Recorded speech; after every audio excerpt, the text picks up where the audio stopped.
It's a dinosaur flower pot ready to be varnished. Before I start talking about what I'm going to finish this piece off with, guys, I want to give a fellow YouTuber and a very good friend of mine a special shout out and thank you for all the hard work. His name's Bap. He's in Belfast, Ireland. He just redid all my logos for me on my Facebook page, Carving Fusion, and my Instagram and my YouTube page. So you guys will see that I got all new logos on my stuff. So that's because Bap did it for me. He's great at that stuff. And thanks, Bap. It really means a lot. You guys can check out his channel. He'll be working a lot harder on it in the next new year here, coming up here. And it's at Bap at I Can Carve. There'll be a link in the description below to his YouTube channel, and it would really mean a lot to me, guys, if you can head over there, give him a sub, and follow his videos, guys, because he's a great artist too. All different sorts of arts and forms, tattoos, drawing.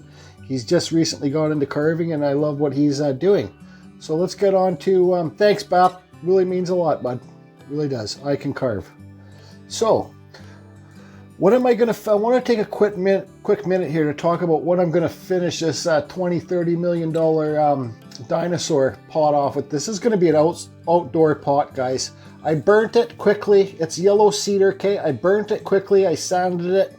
You can see there's lots of rot in the wood. It's just a piece I found on the beach, and I just carved it quickly with my grinder, and it's hollow there, so it would make a great flower pot, okay? Going to be an outdoor piece. There was a little rock stuck in there, pulled it out, but I don't know what anybody thinks of that. What does that guy remind you guys of? One of my buddies on my YouTube pointed it out, but anyways, let's get rid of that. Fuck. Okay, so I want to go over what I'm going to finish this off with. Like I said, outdoor piece, guys. And I get lots of questions all the time about what finishes I use. I'm no pro, guys, but this is only a little bit of part of things that I have had on hand so I can make this video. A few different things, okay? I don't know if this is indoor or outdoor stuff, but I got another 15 of these things outside my shed, different sorts of things that I've tried and stuff like that.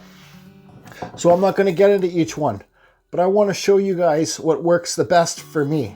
And lots of pro carvers kind of uses this stuff too. So this stuff is, you can use it all. This is, some might be indoor, outdoor. You know, I'm not knocking this stuff by any means, okay? This stuff goes on pretty thick, I'd say. This is all clear stuff, guys. This, in my opinion, the Seekins, it's Seekins Cedar, guys. Cedar.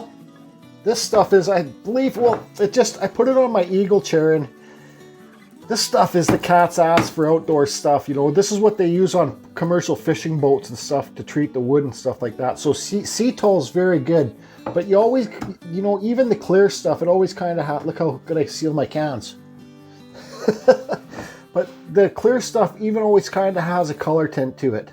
But like I said, I did my big eagle throne chair with this stuff, and this stuff's deadly, guys. It's pretty expensive for a can like this. But, you know, you pay what you get for, okay? So, anyways, I don't want to knock anything. I've tried it. I've tried most of it, guys, and I've had great help from my friend Pete trying to learn this process. This is a hard part of the process. I suggest anything to use a sanding sealer over anything, but because when you put a sanding sealer, you can get it in spray form or a brush on form. When you put a sanding sealer on wood like this, it coats the wood.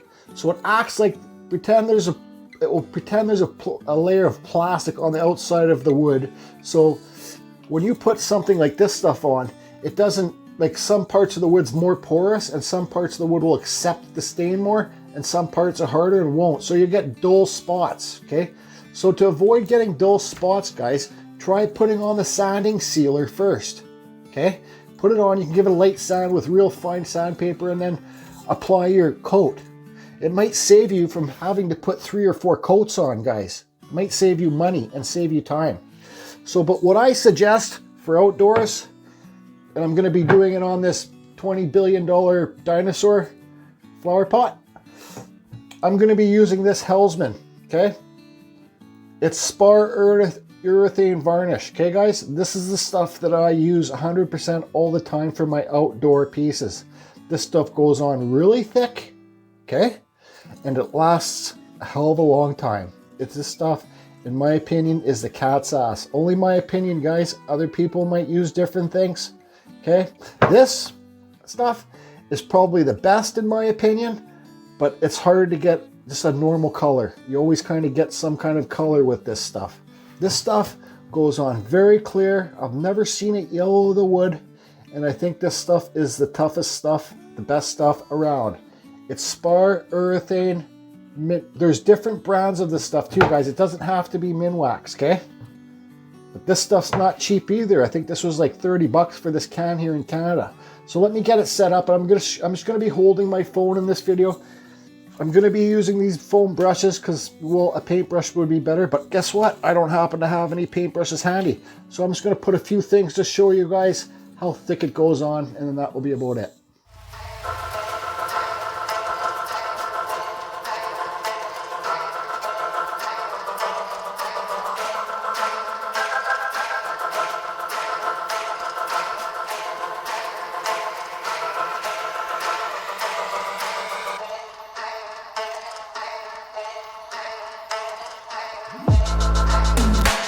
Okay guys, so this isn't a how-to video, it's just me showing you what I do, okay? So it's all mixed up in the can, I pre-mixed it, put the foam brush in there, and put her on. You guys, when you use this stuff, I'll probably have to do a couple coats, I imagine, on this, because I didn't use sand. Okay, I want to show you something. Look right here. Look how fast the wood absorbs it. Watch this, from shiny to dull. Right here, watch this part. Okay, there's my point. Now, if I put sanding sealer on this, it probably wouldn't have done that. It probably would have stayed shiny, okay? But like I said, this is an outdoor piece. I got real no time or interest in here on this piece, guys. You know, just for somebody's garden or my garden. So anyways, here, so see that? Watch this point again. Let's do it again. Watch this. Well, there, it's starting to dull up. You can see in the left corner. Okay, see it dulling up there? That's because the wood's sucking it in. So what I say is when you put the sanding sealer on it, the wood doesn't have the chance to suck it in. Look, watch the center there. See? Put sanding sealer on there, you shouldn't have that problem. The whole thing should stay shiny, okay? So I'm gonna finish this off. Okay guys, so here it is. I got the first coat of the spar urethane on it. So when I was doing this, some people in this video might want to call me a hypocrite because I didn't use the sanding sealer in this video. But my point of making this video is doing it without the sanding sealer, okay? To see what happens, because lots of people are telling me they get on their pieces when they finish it, they get some shiny spots. Okay, this is a shiny spot, this is a flat spot, okay? I just want to say to all the haters out there, and in my opinion, and I'm sure other people's opinion, if you put sanding sealer on this, you have way less of chance of getting those flat spots. So, hope, see? Shiny, flat, shiny, flat. Sanding sealer, hopefully the whole thing. Maybe do 2 coats of sanding sealer. But I hope this video can help somebody, because that's what these videos are about. Shiny, flat, shiny, flat. So hold tight here. I want to show you what I'm going to be carving tomorrow. Oh yes I do.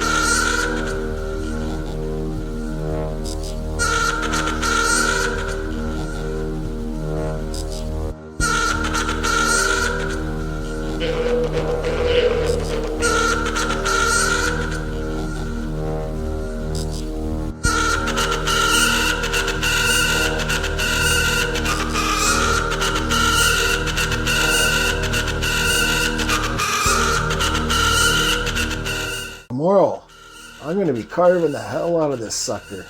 It was gifted to me from a native friend. This is going to be my Valhalla mug. I'm not allowed to sell this piece. I need to carve it for myself, or when I go, I need to take it to Valhalla and say, look, I have my Valhalla mug. You must let me enter. You must let me enter. And if they don't, well, that's okay. I'll just go start my own. I don't give a shit.